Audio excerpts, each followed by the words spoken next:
وسيق الذين كفروا إلى جهنم زمرا حتى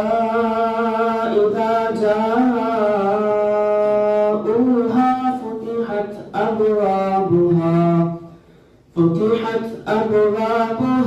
وقال لهم خزنتها